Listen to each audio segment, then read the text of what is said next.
Medical research was what I was trained in, while that was happening, I married the farmer's daughter without really appreciating the implications. And at one point there was a tragedy in the family, and so there was nobody to run the farm, and so it ended up that I quit the medical research business and became a farmer. That's the long and short of it. Oh, it's a great life. Unfortunately, there isn't very much money. There was decent money when you were a dairy farmer, but the lifestyle is very good. There's a lot of variety, and yeah, I just like country life. Originally, the farm was a dairy operation, and we raised hay. And then after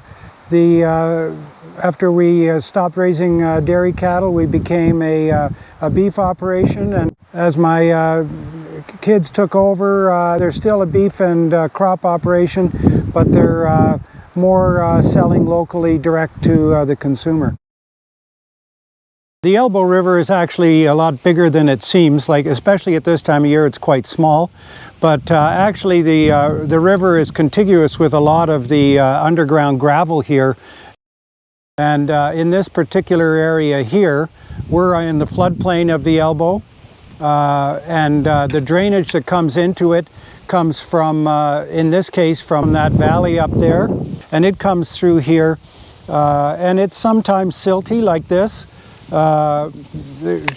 Basically a little bit of erosion, and it goes through there and ultimately joins the Elbow River after curling around, and it joins up with another creek in the woods here, which is more fed by the alluvial ground gravel, which basically is contiguous with the Elbow River, and so you can actually see the beginnings of that, and it's a lot clearer because it doesn't come from cropland and land where there's loam. It's more gravelly material, very much like the Elbow, and the two join together and go into the Elbow River.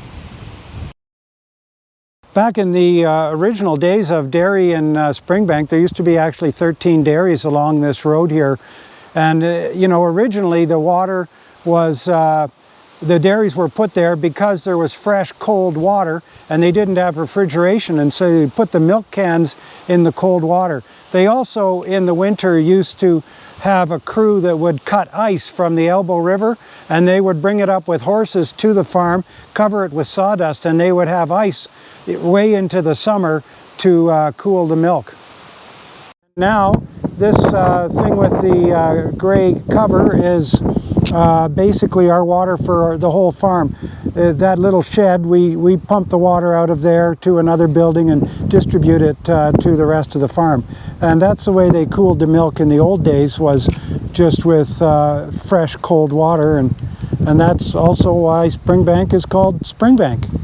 There is a lot of advantage of the cattle economy to the land and to soil, because cropping, any kind of cropping like vegetables or grains, you're losing soil every year. The only way that you can gain soil is with pasture or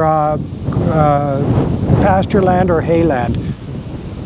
So over the 100 years or so that the farm has been here, it's changed from actually a fox operation to a dairy operation to a beef operation with crop, and so we've changed all the time.